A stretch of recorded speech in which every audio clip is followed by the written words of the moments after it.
Buenas noches, esto es Zona Franca, yo soy Daniel Pacheco. ¿Qué hacemos acá en Colombia? ¿Qué producimos? ¿De dónde sale la riqueza? ¿Cómo aprovechamos los recursos? ¿De dónde sale la plata? Esas son preguntas que tal vez no nos hacemos lo suficiente. Son preguntas que de hecho incluso los economistas no se hacen con suficiente claridad. Pero son preguntas claves para saber, por un lado, quiénes somos y por otro lado, y más importantemente, cómo vivirán nuestros hijos, nuestros nietos, después de que nosotros no estemos. La riqueza de Colombia viene del café. A la selección de Colombia la llaman la escuadra cafetera. Y sí, en parte somos cafeteros, pero no es lo principal ni de lejos. Somos un país petrolero y se dice mucho, se repite que la crisis de la economía colombiana viene de los bajos precios del petróleo, pero en realidad no estamos ni siquiera en el top 10 de productores mundiales de crudo y se calcula que en 6 o 7 años habremos agotado totalmente nuestras reservas. Somos un país que vive de la droga. Esta hipótesis que ha sido paradójicamente promovida por la oposición, por el expresidente Uribe, que ha dicho afuera de Colombia que como consecuencia de nadar en coca, nuestra economía está narcotizada. Y sí, somos los mayores productores de cocaína en el mundo, pero en realidad las ganancias de este negocio ilegal se quedan ahora más en manos de los carteles mexicanos. Y el narcotráfico, según los datos, ha venido cayendo constantemente en su proporción al producto total de la economía. De hecho, y este es un dato sorprendente, el mayor productor de riqueza en Colombia es el sector financiero. Es el ítem más abultado del Producto Interno Bruto. Este dato es además profundamente paradójico, teniendo en cuenta que casi la mitad de la población que trabaja en Colombia lo hace en la informalidad y que más del 20% de los colombianos no está bancarizado. Y es que la informalidad, según piensan algunos, es no solo un fenómeno preocupante para los mercados laborales, sino parte además de una serie de valores culturales de los colombianos. Que casi la mitad de las personas genere su riqueza del rebusque, de actividades que no pagan impuestos, supone que hay todo un mundo de trabajo que genera riqueza poco durable. Riqueza que se esfuma en el día a día, en bolsitas de arroz o aceite compradas en la tienda del barrio. Una economía del presente inmediato que no mira al futuro. Por eso, hoy en este programa le vamos a dar una mirada a qué tiene que hacer Colombia para que el trabajo de la mayoría de la gente deje algo para los que vienen. Que sea trabajo para vivir bien hoy, sí, pero también para vivir mejor mañana. Aquí arranca Zona Franca.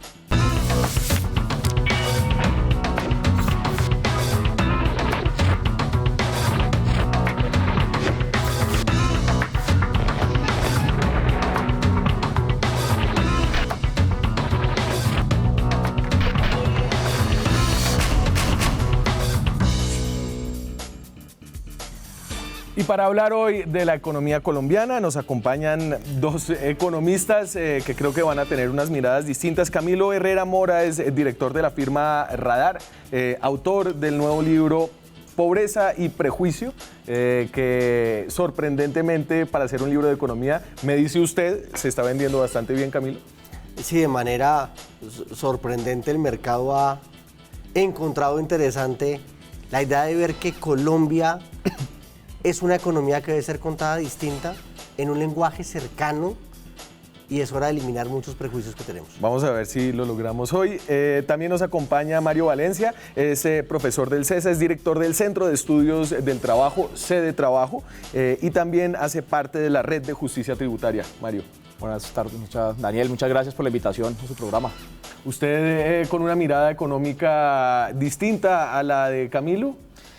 Probablemente sí, yo creo que vamos a ver en el medio del debate, digamos que nosotros tenemos una visión sobre por qué Colombia no es un país igual que los otros países más ricos del planeta. Vamos a ver si tenemos muchas diferencias en esa visión. Sobresimplifico si digo que usted está más a la izquierda y Camilo más a la derecha. Probablemente, claro. Yo sí creo que seguramente nosotros estamos más con, mi organización está más con la posición de defender a los productores nacionales, a los empresarios nacionales, a los trabajadores nacionales. Estamos en contra de los tratados de libre comercio, nos hemos opuesto durante muchos años a los tratados de libre comercio y creo que el tiempo y las cifras y los hechos nos están dando la razón. Desde esa premisa sí estamos en fronteras completamente excelente. distintas.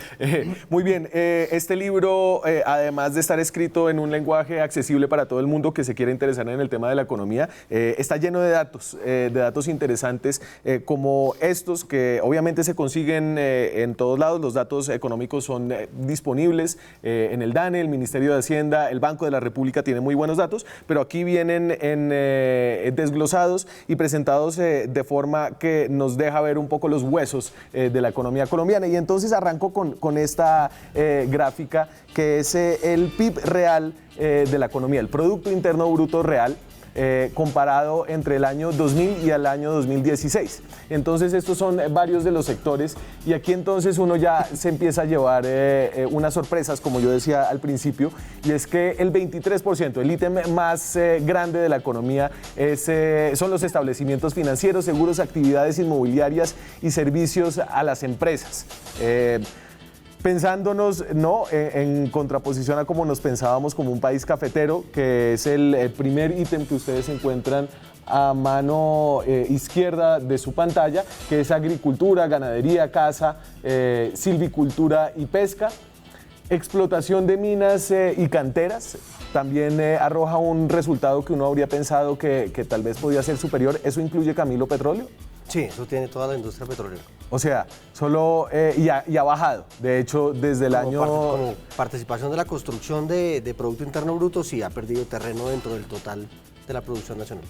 Industria, 12% de la economía del 2016, cayendo, y tal vez ahí Mario va a dar algunas puntadas acerca de cómo la globalización ha afectado a la industria nacional, del 14% al 12%, suministro de electricidad, servicios públicos, construcción, sube ostensiblemente, ¿no? Se duplica, creo que es el ítem que tiene el mayor crecimiento entre el 2000 y el 2016, comercio, reparación. Sí, es reparación. Comercio, sí. reparación, restaurantes y hoteles. Servicios, de nuevo, Sí, transporte, almacenamiento y comunicaciones, y actividades de servicios sociales, comunitarios y personales. ¿Eso qué es, Camilo? Eso mayormente se refiere a todo el gasto y la generación de valor que produce el gobierno y los gobiernos a nivel municipal y departamental. Es el grueso de ese tema. Pínteme, ¿usted qué ve de esta distribución de lo que produce valor en nuestra economía? Yo ahí veo dos historias. La primera historia es Colombia ha cambiado mucho. Claro, la gráfica es un poco limitada, solamente habla de 15 años y uno fácilmente hace referencia a lo que ha escuchado. Entonces, ¿Colombia es un país cafetero? No, Colombia fue un país cafetero.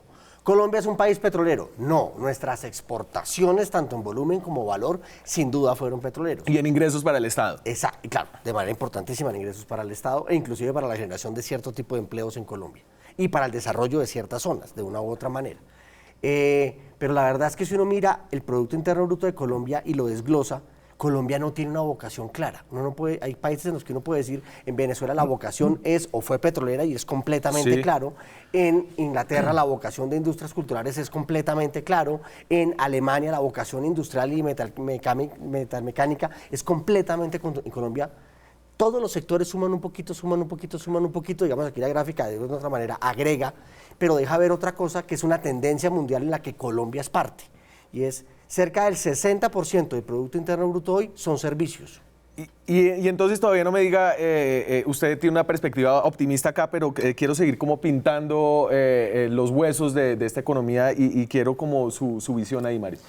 Hombre, yo creo que primero el mundo descubrió hace más o menos unos 2 siglos y medio qué es lo que genera riqueza en una sociedad. Y eso, digamos que nosotros no nos estamos inventando nada nuevo, y cuando los economistas hablamos de todos estos temas tan sofisticados, realmente estamos reproduciendo una serie de ideas que vienen desde hace muchos años y que se han logrado demostrar, digamos, que son ciertas. Digamos, hay un patrón común entre qué es lo que genera desarrollo, qué es lo que genera riqueza en las sociedades, y eso se mantiene hasta nuestros momentos. Colombia es un país que no ha seguido ese patrón. Colombia es un país con muchas potencialidades. Colombia es un país que tiene un territorio maravilloso, tiene unos recursos naturales que podríamos explotar de manera sostenible, de manera sustentable, de manera racional. Tenemos una fuerza de trabajo muy valiosa, y no hemos sido capaces de aprovechar esos recursos naturales no por una equivocación económica, sino por una decisión política de que no se realice de cierta forma, entre otras cosas, una serie de decisiones como, por ejemplo, haber abandonado el proceso de industrialización de Colombia de la década del 50, del 60 y el 70. Entonces, hoy estamos pagando los platos rotos. ¿Qué es lo que está pasando hoy en la economía nacional? Que somos una economía que no es capaz de generar suficiente riqueza. Crecemos en el PIB y el gobierno siempre sale y saca pecho y dice, mire, es que somos el mejor de la región, pero realmente cuando uno cuando uno descompone, cuando uno entra a desglosar qué es lo que está pasando dentro del Producto Interno Bruto, se da cuenta que lo que más está creciendo, lo que más participa en la economía, son actividades que fundamentalmente no generan valor agregado, no generan riqueza, y no generan empleos de calidad, que ese es un factor muy importante que vamos a analizar en ese programa. Claro, porque aquí estamos viendo y estamos hablando de dónde viene la riqueza y eso es distinto a dónde está el trabajo. Sí. Pero usted ahí tiene una visión más optimista de este panorama de dónde se genera la riqueza en Colombia. El grueso de la riqueza en Colombia en los últimos años, hablamos de más o menos un siglo, la generó el campo. Y una de las cosas difíciles que nos ha costado entender a nosotros los colombianos es que las personas que tienen riqueza en Colombia, las grandes familias que tienen riqueza, mayormente son de origen campesino. No lo ve uno en las ciudades fácilmente, cuando hay un fin de semana o un puente, todo el mundo sale de las ciudades. La gente sale a buscar campo, porque nuestros orígenes están allá de una otra manera. Está el café, está la caña, está la papa, hay una cantidad de cosas. Después, como bien lo dice Mario, llega un boom de industrialización que comienza más o menos en los 30, en los 40. Aquí viene una cantidad de transformaciones, aparece el mundo de hidrocarburos más o menos en los 70, la aparición de Ecopetrol, todo el tema de la refinería de Barranca Bermeja. Pero si uno mira la historia de generación de riqueza en Colombia, se concentra mayormente en procesos históricos pegados a la tierra. Claro. Y obviamente eso tuvo unos impactos con la aparición de todo el fenómeno de la violencia en los 40 y después la aparición de las guerrillas en los 60, que hizo que la urbanización se acelerara de una manera muy grande en el país, claro, haciendo que el país se llenara de gente, la ciudad se llenara de gentes, pero no necesariamente de gente con patrones y de valores de ciudad, sino son campesinos. Entonces, por eso el rol de la tienda de barrio, de la plaza del mercado, del vendedor ambulante, tiene unas particularidades muy rurales y fundamentales para entender el país. Claro, y hay unos daticos que usted tiene y esta gráfica siempre es sorprendente y yo creo que obedece a unas tendencias que se han dado en todos los países en desarrollo, pero en 1928 el 69% de la población vivía en el campo, hoy ese porcentaje es del 23%, es decir, en más o menos 100 años se cambió totalmente la proporción. En el 28 el 31% de las personas vivían en la ciudad, hoy solo el 23% de las personas en Colombia viven en el campo, ¿no? Eso no es excepcional a Colombia, no es un fenómeno que haya sido propio de la violencia, un poco pero tiene unos impactos muy grandes en la economía que usted está de acuerdo con Camilo en que no se han podido absorber un poco los valores urbanos y seguimos teniendo un pasado rural dentro de las ciudades. Claro, no se ha podido absorber porque, por un lado, en todo ese proceso económico, de ese modelo económico de las últimas décadas, Colombia abandonó el campo, y eso no es un secreto, digamos, Colombia, bien lo decía Camilo, nosotros fuimos un país cafetero y perdimos en el café. Éramos el país de las ventajas comparativas en el café en el mundo. Teníamos el equipo cafetero, flota mercante, aerolínea cafetera, teníamos banco cafetero, teníamos de todo para triunfar en el mundo con el café y nos derrotó Vietnam con precios más bajos porque nos especializamos en un producto en el que evidentemente no teníamos una ventaja comparativa en el mundo. Abandonamos el campo. En 1990 importábamos alrededor de 200.000 toneladas de alimentos. El año pasado importamos cerca de 12 millones de toneladas de alimentos en un país al que le sobra la tierra. En un país en donde literalmente nos sobra la tierra para poder cultivar, estamos importando alrededor del 30% de los alimentos. Y esa gente que se desplaza a las ciudades tampoco encuentra unas fuentes de empleos estables, de empleos bien remunerados, porque no hay generación de riqueza tampoco en las ciudades. Y la generación de riqueza que podría haber en las ciudades sería la generación de empresas fundamentalmente industriales, y Colombia abandonó ese proceso también en la década del 90. Digamos que tiendo a estar de acuerdo hasta cierto punto en la cifra. Claro, comparar importaciones de alimentos el año pasado no es fácil en la medida en que el año pasado un fenómeno del niño muy fuerte. No, pero no fue solamente un año. Venimos en esa tendencia. Por eso lo hablo. Pero estamos alrededor de 10 millones. Porque ese es un argumento súper vendedor que se hace un poco desde la izquierda y creo que tiene una cantidad de sustento, pero por el otro lado, usted está importando alimentos porque son más baratos afuera. Es decir, le está dando a personas que tienen una capacidad adquisitiva limitada en Colombia la posibilidad de tener más alimentos por el mismo dinero.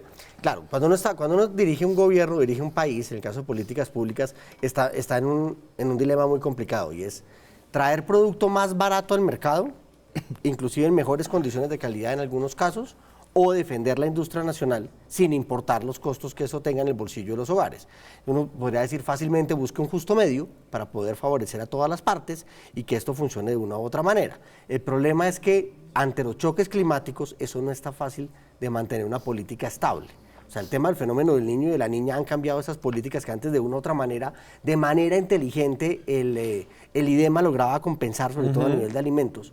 Pero desde, como bien lo dice Mario, desde el cambio de la Constitución del 91, de una u otra manera los cambios de las políticas económicas en Colombia, esto tiene una visión mucho más de libre mercado, que llega al punto de cómo hacemos, por medio de todos los productos, no solo el agrícola, un mecanismo que permita tener mejores precios en el mercado y aumentar la calidad de vida de las personas. El problema es que a la medida que se hizo ese ejercicio de políticas, y ahí estoy completamente de acuerdo con Mario, no se hizo un proceso por detrás de captura de esa mano de obra que iba a quedar de una u otra manera desempleada, y este término correcto, y empezar unos procesos de generación de valor distintos. Colombia, digamos que se la jugó a un lado de la solución de las políticas sociales y económicas y no se la jugó al otro lado. Y dejó que la libre mano del mercado tomara las decisiones, y la libre mano del mercado casi siempre es perezosa. La libre mano del mercado no existe, ¿no? O sea, realmente es una idea bastante difícil de explicar, de que algo que es invisible, que no existe, es lo que controla la economía, ¿no? Lo que controla la economía no es la libertad de mercado, lo que controla la economía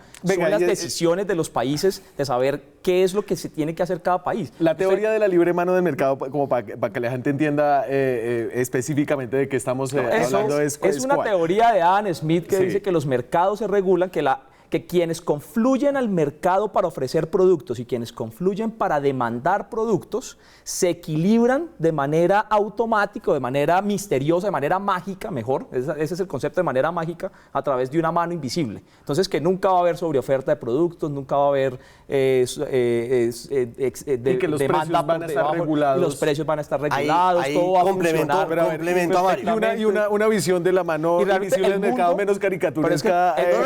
Nunca ha funcionado. Ahí no hay caricatura. No es caricaturesca, es así. O sea, la definición de la mano invisible no es caricaturesca, es exactamente eso. Es la magia del mercado, que nunca el mundo ha funcionado de esa forma. A Mario le falta un elemento que es fundamental. Cuando Adam Smith escribe eso, que lo escribe tal como está planteado, él no es economista, la economía no existe. Él es un teólogo moral. Adam Smith, estamos hablando de finales del siglo XVIII, más o menos. Sí, más o menos. Sí. Él es un teólogo moral. Y lo que dice es que lo que causa la mano invisible es la ambición del ser humano. Él lo que dice es, si uno libera el mercado, lo que va a pasar es que la ambición de la gente va a equilibrar el mercado. Si usted cobra mucho, la ambición del que quiere comprar le va a decir, bájeme el precio, y eso va a permitir que las cosas funcionen. Digamos que ahí nace toda la teoría de papel y lápiz. ¿Sabe qué es lo grave de eso? De la teoría económica. Detrás de eso a la realidad lo grave, no es tan fácil. Sí. Lo grave de eso no es que se haya dicho en finales del siglo XVIII. Lo grave es que hoy todavía fundamentalistas económicos como Rudolf Holmes, como el ministro Mauricio Cárdenas, defienden la idea de la mano invisible, defienden la idea de la libertad de mercado, que, insisto, nunca ha tenido una aplicación real por una razón, y es algo en lo que no estoy de acuerdo con lo que ustedes han planteado sobre por qué se importaban alimentos. Aquí no se importaban alimentos para que la gente tuviera alimentos más baratos. Aquí se importaron, no existe un país que tenga una agricultura fuerte en el mundo que esa agricultura no sea altamente subsidiada por el Estado. Estados Unidos se gasta $98.000 millones en subsidiar a sus agricultores. ¿Son muy competitivos los agricultores estadounidenses? No. El problema es que para Estados Unidos el problema de la agricultura no es un problema de mercado, no es un problema de mano invisible, es un problema de seguridad nacional. Aquí dejamos de producir alimentos no para beneficiar a los ciudadanos colombianos para que pudieran comprar arroz más barato. Lo compramos fue por una decisión política de no producir esos alimentos y tener que comprárselos a otros países, y hoy dependemos en alrededor de 30% de los alimentos de los colombianos tienen que ser importados. Entonces es, insisto, no una decisión económica racional, es una decisión política de arruinar a determinados sectores agropecuarios y no generar ninguna fuente alternativa de generación de riqueza. La empresa más grande de Colombia hoy son unos revendedores franceses que no producen absolutamente nada. Pero, a ver, y aquí creo que hay que hablar también de las dificultades de la otra cara. Es decir, si la mano invisible del mercado tiene unos problemas, la regulación estatal o privada o de cualquier forma, según la teoría económica, siempre tiene unas consecuencias que son impredecibles. Digamos que hay unas que son predecibles, otras no son predecibles. Como bien lo plantea Mario, los Estados Unidos tomaron una decisión política de decir, mi cordón agrario es una decisión estratégica del país, lo voy a subsidiar, ¿sí? Eso no necesariamente le ha funcionado bien a Estados Unidos en una cantidad de cosas, e inclusive Canadá le lleva la delantera en el tema agrícola, particularmente en trigo, con unas decisiones distintas. Pero sí, cuando el Estado regula lo que intenta es eliminar las asimetrías que tenga el mercado. Porque de una u otra manera, ninguna economía comienza en un punto cero.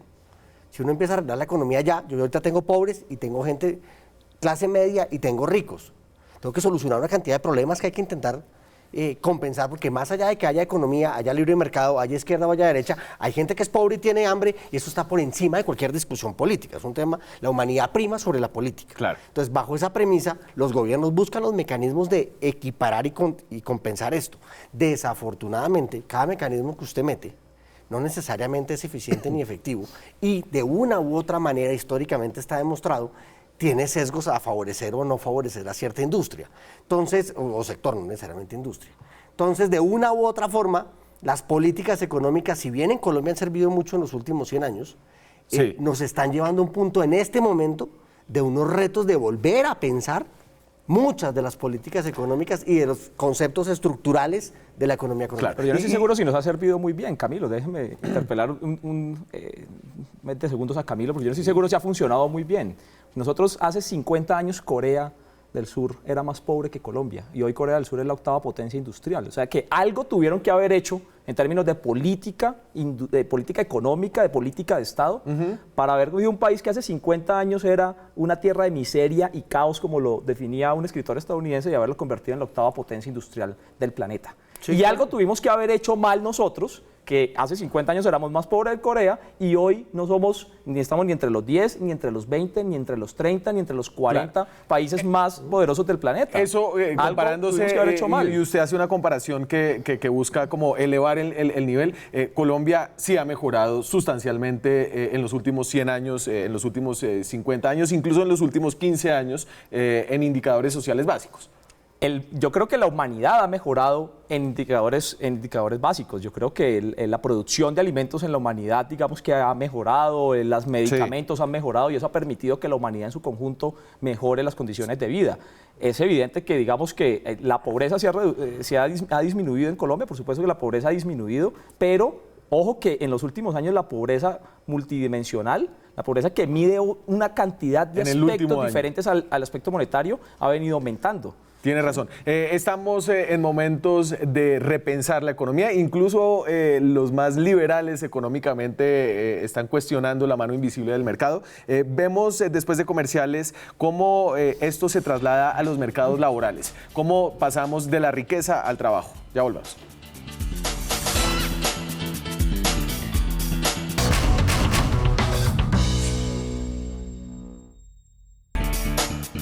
Seguimos en Zona Franca, estamos hoy echando carreta acerca de la economía del país y de cómo los colombianos generan riqueza, y generan riqueza a través del trabajo. ¿Y en qué trabajan los colombianos? Y entonces ahí está un poco los sectores que generan ocupación en Colombia. En el 0%, esa no marca. Explotación de minas y canteras, 1%, y agregaban riqueza cerca del 8%, ¿cierto? Sí. Intermediación financiera, ese era más o menos 20 y pico por ciento, 23%. y 1% de los colombianos trabaja donde se produce el 20 y pico por ciento de la riqueza. Sí. Construcción, ese es más o menos cuadra, estaba... No, cerca del 12. Cerca del 12. Actividades inmobiliarias, empresariales y de alquiler. Transporte, almacenamiento y comunicación, industrias manufactureras, 11%, agricultura, ganadería, caza, silvicultura y pesca, 17%, y generaba cerca de 8% de la riqueza, más o menos. Sí. Servicios comunales, sociales y personales, ¿eso qué es, Camilo? Mayormente de lo que es gasto del gobierno, de una u otra manera. 19%, y aquí viene el ítem más importante, que es comercio, hoteles y restaurantes. Es sector servicios y comercio. Ahí diría uno, se concentra también, era 28%, se concentra también la mayor cantidad de la informalidad. La informalidad, vamos de una a ver el nivel de informalidad, que creo que es un tema clave en esta reflexión sobre la economía colombiana. Entonces, estas son cifras del DANE. que hace una encuesta donde le pregunta a la gente, y no entremos a hablar de la categoría de ocupación porque es muy deprimente, pero entonces fíjense, esta es una gráfica que muestra más o menos desde el 2008 hasta el 2017. La línea oscura es una medición de las 23 principales ciudades del país y la línea azul clara es de las 13 ciudades. Ábrela un momentico para estar seguro, por favor. ¿Se puede? Ahí viene, ahí viene. Sí, señor. La azul clara es de las 13 ciudades, es decir, las ciudades más grandes, y la 23 incluye esas 13 y otras ¿qué? 11 más. Grandes, sí. Y ahí ustedes pueden ver que la informalidad es muy alta, aunque ha venido bajando. La informalidad está en la mayoría del país, casi bordeando el 50%, y en las ciudades más grandes baja un poquito al 46%, ¿cierto? Esto es un nivel de informalidad muy alto. Muy alto, digamos que relativamente cercano a los promedios de América Latina, y eso tiene que ver mucho con la historia propia que tiene nuestro continente. Y ahí es clave hacer una precisión que parece teórica, pero es muy importante. Y es, la gente siempre habla de empleo y de desempleo, y el concepto de empleo siempre lo tenemos vinculado a tener un trabajo formal con una cantidad de prestaciones sociales que obviamente se deben dar. Para las mediciones de empleo en el mundo entero, esto no es el DANE, se incluyen las personas que no solo tienen ese tipo de empleos, sino que de alguna manera causaron un ingreso en el último mes o en los últimos 2 meses. Entonces, por eso el DANE, de manera prudente, y no solo el DANE, otros institutos, muestran la cifra de informalidad, porque dice, listo, yo tengo una tasa de desempleo, ahorita en Colombia la tasa de desempleo es cercana al 10%, sí, pero de la mitad de los empleados, que no recuerdo el número en que estamos ahorita, pero es cercano a los 22 millones de personas, algo así, la mitad... De los empleados no, de los ocupados. De los ocupados, claro. Ocupados, que viene un problema de lenguaje. Ahorita vamos a explicar eso, porque usted lo va a explicar y nos vamos a deprimir, ¿no? Allá es donde voy. De esos 22 millones de personas ocupadas, 11 millones están en la informalidad. Sí. Porque es que el empleo formal, como la ley lo define, o como está definido dentro del concepto de las personas, es muy pequeño en Colombia, porque históricamente hemos buscado una cantidad de mecanismos para no contratar a la gente legalmente, e inclusive la gente busca en un que no error la conceptual contraten. busca la forma de no contratarse legalmente. Claro.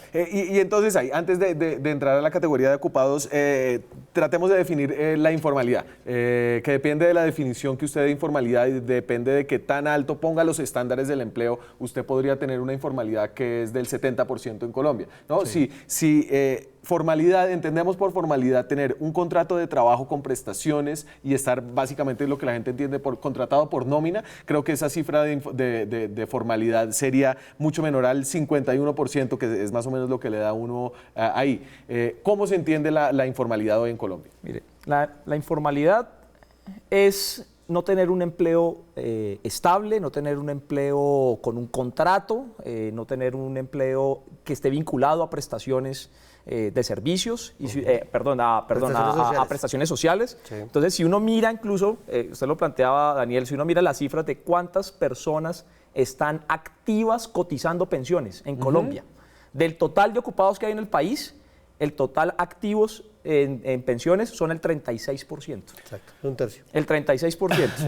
O sea que dentro de los que se cuentan como formales hay una cantidad que no están cotizando a pensiones. Que no están cotizando a pensiones, o sea que esa es una forma también de informalidad. Sí. Y tiene que ver con varios hechos. Tiene que ver con que la formación de empresas en Colombia, la formación de empresas estables, digamos, de empresas de más de 5 trabajadores, que es lo que mide el DANE, también ha venido escaseando en los últimos años. Cada vez se crean menos empresas de cierto tamaño que permiten tener empleos estables, empleos bien remunerados, empleos de calidad, digámoslo así, y la gente sencillamente acude a una cantidad de actividades de rebusque, porque eso no se puede definir de otra forma. Entonces, pararse en un semáforo, a hacer malabares, subirse a un bus a vender cosas, tener un puesto de perros o de frutas en una esquina, son considerados para el DANE como empleos informales, pero ojo, que es donde está la trampa, y es lo que hemos venido cuestionando del DANE, de la metodología que está utilizando, y es que no son desempleados. Entonces, por eso las cifras de desempleados en Colombia son tan bajas. Claro, siendo todavía altísimas en comparación a América Latina. siendo altas en América Latina, resulta que una persona que trabaja 1 hora a la semana, remunerada o no remunerada, no es considerada como desempleado para el DANE. Una persona que trabaja 1 hora a la semana, remunerado o no remunerado, y no hablemos de los inactivos. Una persona que dejó de buscar trabajo durante 1 año, según el DANE, ya no es una persona desempleada. O sea, usted se cansó de buscar trabajo, se puso a hacer sándwiches para venderlos en un colegio, Claro. en una universidad, el DANE automáticamente lo chulea y dice usted ya no es desempleado. Claro. Entonces, de esa forma, bajar las cifras de desempleo es facilísimo. Eso, ¿Qué tan propio y qué tan defecto propio del DANE es esto? ¿O qué tan... es decir, ¿cómo se mide en otros lados? Porque si uno se está comparando... La metodología de medición que tiene el DANE es la que recomienda Naciones Unidas y particularmente la Organización Internacional de Trabajo. La medición que se hace en Colombia es la misma que se hace en el resto de países del mundo. Lo que pasa en Colombia es, a nivel laboral, por lo menos deprimente. Lo que Mario plantea ahorita como culpa del DANE, que no es culpa del DANE, que obviamente siempre es fácil echarle la culpa a los indicadores de una u otra manera, es Colombia ha creado una estructura de demanda laboral técnicamente perversa. Ahí creo que van a haber chispas. Claro, usted dice, no hay más trabajo formal porque los estándares de la formalidad son muy altos. No solamente son muy altos. Hemos creado, si uno mira el proceso tiene que ver no solo con un tema de industria, donde la industria, y hay que decirlo de una otra manera, muchos industriales buscan la forma de contratar de una manera fácil y barata, y eso lo hacen, y eso es claro. Segundo, hay un problema legal muy grande a nivel tributario y a nivel de parafiscales, que es muy fuerte comparado contra el resto de los países. Eso es cierto, digamos que ese discurso es válido, y puede ser muy cómodo para el lado de la derecha decir, es que yo no contrato gente por los parafiscales, eso lo admito como cómodo, digamos que es así, pero en el fondo hay problemas mucho más gruesos. Hay una cantidad de gente contratada en las ciudades en Colombia, que son campesinos que vienen a la ciudad a trabajar de una u otra manera, donde personas altamente estudiadas y calificadas los contratan sin protegerlos en seguridad social, simplemente porque pobrecito no tiene trabajo, venga yo le ayudo. Pobrecito yo le compro al tendero porque al tendero nadie le ayuda. Pobrecito el vendedor ambulante. Entonces, de una otra manera, fuera de que tenemos un sistema laboral complejo que nos hemos encargado de construir como complejo, nosotros los colombianos buscamos la forma de una u otra manera de hacer las cosas tan fácil para nosotros, que siempre nos apalancamos en el pobrecito el otro, venga yo le ayudo. Esa cultura es un peligro que tenemos en este país. Y usted viene, me tengo que ir a la pausa, pero ahorita cuando regresemos hablamos, además de la cultura que genera informalidad, de si hay algunas reglas o algunas estructuras de política pública que la promuevan también. Ya volvemos.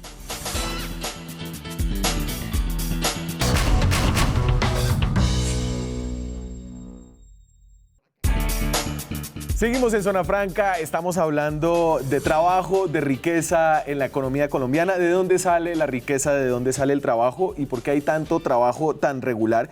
Y hablábamos de la cifra de informalidad. Yo quiero aquí agregarle otra cifra que habla no solamente de los costos que transfieren los empleadores sobre los trabajadores al no contratarlos bien, sino de los costos que la informalidad transfiere al Estado como un todo, es decir, a los servicios que da el Estado. Entonces, digamos que la cifra de informalidad, es decir, gente que no aporta a la seguridad social, es cercana al 50%, pero miremos la cifra de afiliación al sistema de seguridad social.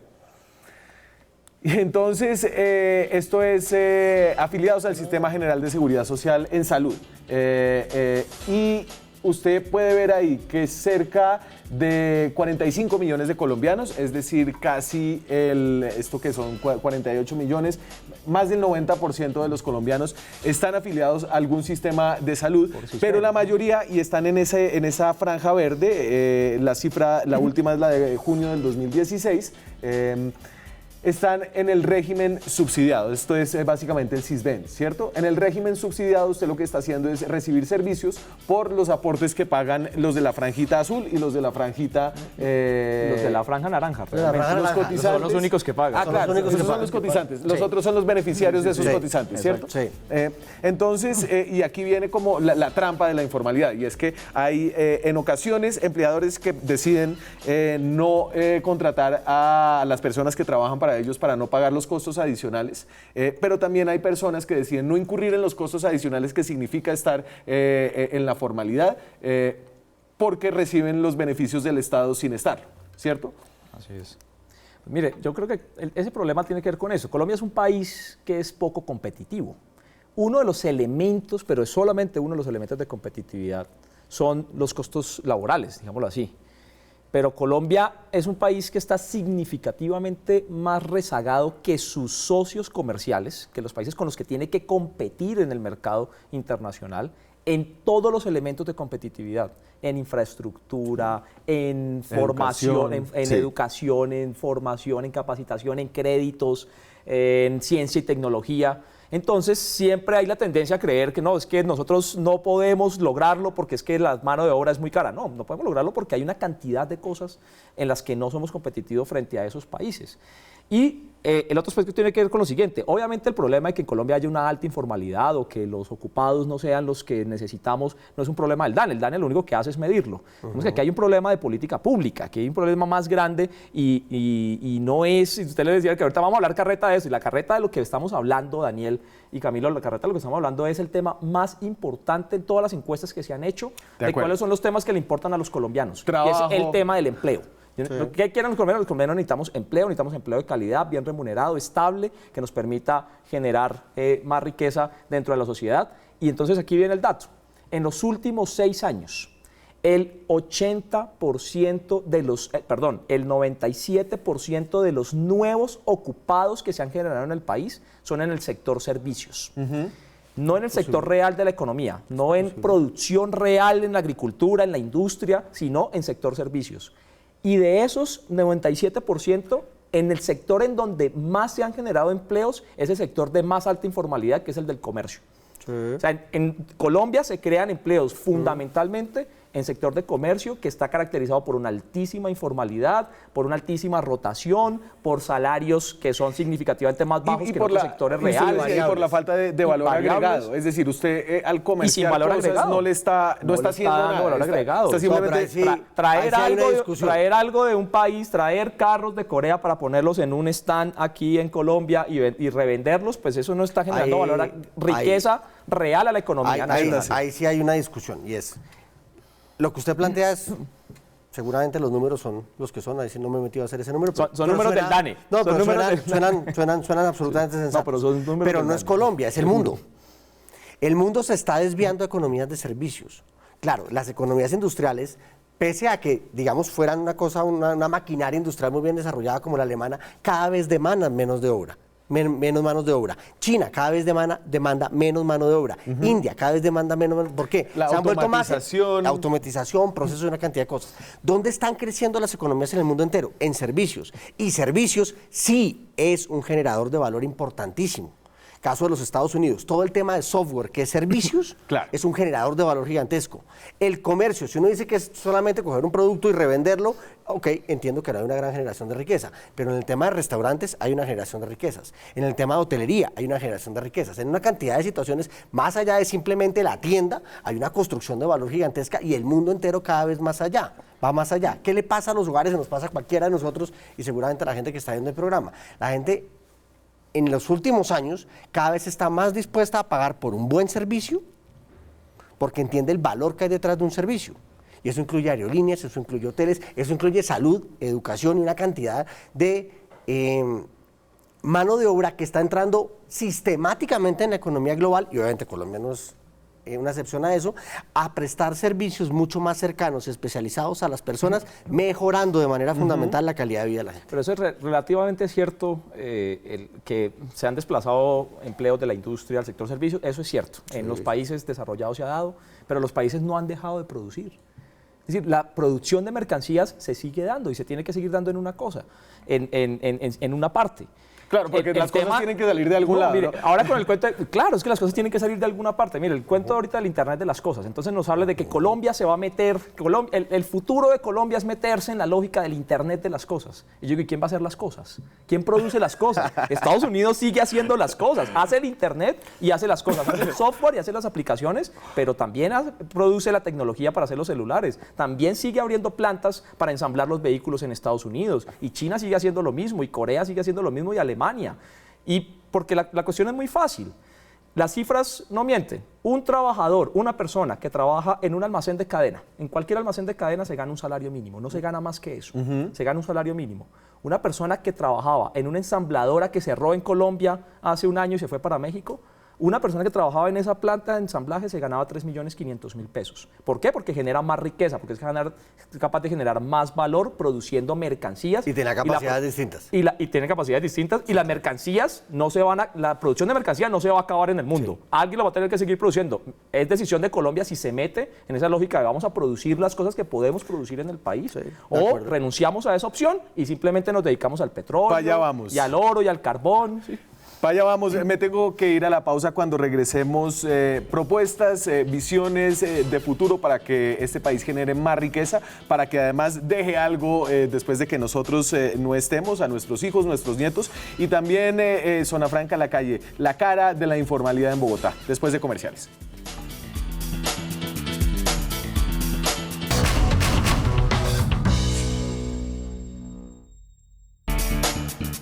Esto es Zona Franca, estamos hablando de la economía colombiana, de dónde sale la riqueza o la no riqueza que tenemos en este país y de dónde sale el trabajo y su buena y mala calidad. En la calle, en cualquier ciudad de Colombia, usted puede ver la informalidad de primera mano y así se ve en Bogotá.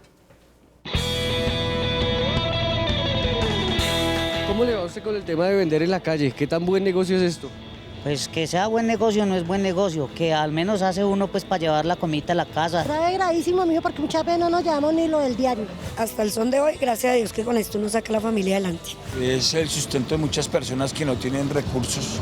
¿Usted tributa? ¿Usted paga algún impuesto por esto? Sí, claro, en las facturas cuando uno compra los accesorios para las bicicletas, eso cobran mucho IVA, claro. Nosotros no le tenemos que pagar impuesto a nadie. ¿Impuesto cómo se va a pagar si se vende uno, digamos, 20, 25 mil, 15 mil, muchas veces ni va a bandera? Pues así sea que uno tenga que pagar impuestos, uno los paga, pero que lleguen a un acuerdo, no que simplemente le quiten a uno la mercancía como ya lo han hecho varias veces. Pues si llegara el caso que pagara uno impuestos, pero que fuera cómodo, ¿no? Se pagaba, pero que lo dejaran trabajar. Se dice que ustedes no pagan impuestos, ¿no? Y esa es una de las razones por lo que los molestan. ¿Usted paga algún...? Perdón. ¿Quién dice que no paga impuestos? Usted paga impuestos hasta en la comida que usted se come.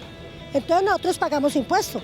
Que de pronto no paguemos impuestos en el sitio donde estamos trabajando, pero todo el mundo paga impuestos. ¿Cómo es el tema con ustedes? ¿Ustedes representan una empresa? ¿Ustedes tienen prestaciones sociales? ¿Cómo No tenemos nada. No, nosotros no tenemos nada de prestaciones ni nada.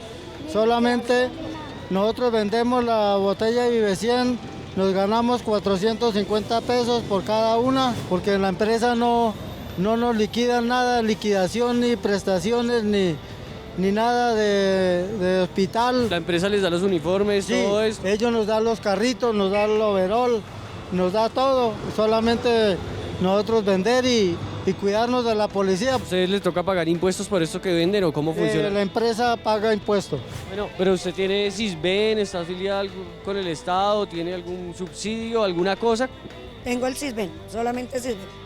No estoy ni familia en acción, no estoy ni en nada de eso. Por ejemplo, yo no tengo Sisben, no estoy afiliado a ninguna EPS ni nada de eso, no tengo nada. Con el gobierno no tengo nada, ni siquiera con el IPES. Zona Franca, la calle con gafas oscuras, Oscar Rincón y Vive 100. Eso es de Cuala, sí, una empresa que además de Vive 100 y de promover la informalidad, ¿qué más hace? Yo creo que es una empresa muy buena que tiene Colombia. Arranca, si mi memoria no me da, hace más o menos unos 40 años vendiendo Instacrem. Fue la joya de la corona con Iquipitos. Y de ahí desarrollan toda una industria gigantesca en N cantidad de categorías, hasta el punto de que el año pasado, este año, le venden a Unilever toda su línea de aseo personal, lo que son champús y demás, porque prefieren salirse de ese mercado y meterse a otras categorías. Digamos que la economía formal y la economía informal se tocan constantemente a muchos niveles. ¿Eso digamos, a favor de las economías formales, a favor de las economías informales? Creo que es en contra de la economía en su conjunto. De acuerdo. No es posible que un país se desarrolle con el 50% de sus ocupados viviendo a lo del diario, lo que decía uno de los vendedores informales, ¿no? Es que nosotros vivimos lo del diario. O sea, ¿usted cómo va a desarrollar un país de esa forma? ¿Usted cómo va a desarrollar un país que genere riqueza, que la gente pueda estudiar, que la gente pueda incluso recrearse, pueda comprar cosas que dinamicen la economía? No se puede lograr de esa forma. Pero además, fíjese la perversidad. A estas personas que están en la calle como rebuscadores, las consideran como ocupados, son ocupados. Entonces, para lavarle la cara a las cifras del gobierno, son ocupados porque hacen parte de las estadísticas de los que no son desempleados en el país. Pero al día siguiente les tiran la policía para quitarle la mercancía. Entonces, así no es posible desarrollar el país. Yo creo que el enfoque económico de Colombia fracasó de cabo a rabo. Para mejorar, una breve receta económica suya, Mario. Yo creo que la receta económica es que nosotros tenemos que reevaluar este enfoque económico. Nosotros teníamos que pensar en la producción del país agrícola e industrial, tenemos que pensar en crear empleos de alta calidad en esos sectores, en invertir en ciencia y tecnología, y es fundamental renegociar esos pésimos acuerdos que ha negociado el país con otras naciones, como los tratados de libre comercio. De esa receta que conserva, ¿qué cambia, Camilo? Yo diría que en este punto el país tiene que hacerse las preguntas más posibles para llevar a cabo. Claro, uno puede pensar un país maravilloso en 10 o 20 años como lo podría uno ver dentro de la teoría o lo que uno pudiera hacer, pero la realidad de Colombia está en que tiene que aprovechar el momento que tenemos. Tomamos una decisión histórica de dejar atrás un gran problema del conflicto interno con las FARC. Esperemos que lo del ELN coja la velocidad que tiene que coger, o no la coja, Dios quiera, funcione bien, y se nos acabó una gran excusa. Eso nos va a permitir volver a meternos en infraestructura, volver a meternos en una cantidad de cosas que el gobierno sí tiene que hacer para que el país sea más competitivo, y el país tiene que tomar decisiones estratégicas de en qué sectores se va a meter y en qué sectores no se va a meter. Por ejemplo, en confecciones somos buenos y hacemos las cosas bien, pero está tan atomizada la industria que no sabe hacer las cosas. Y es uno de los sectores donde más se tocan la informalidad y la formalidad, una cantidad de gente trabajando informalmente en empresas que son medio formales. Se me acabó el programa. Antes de irme, este dulcecito que viene en el libro de Camilo Herrera, Pobreza y Prejuicio, acerca de las marcas. Entonces, el top of mind, las marcas que más se le ocurren a los colombianos, y aquí vienen sorpresas: Colgate, Diana, Roa, Ariel, Fab, Alpina, no sabe, no responde, Coca-Cola.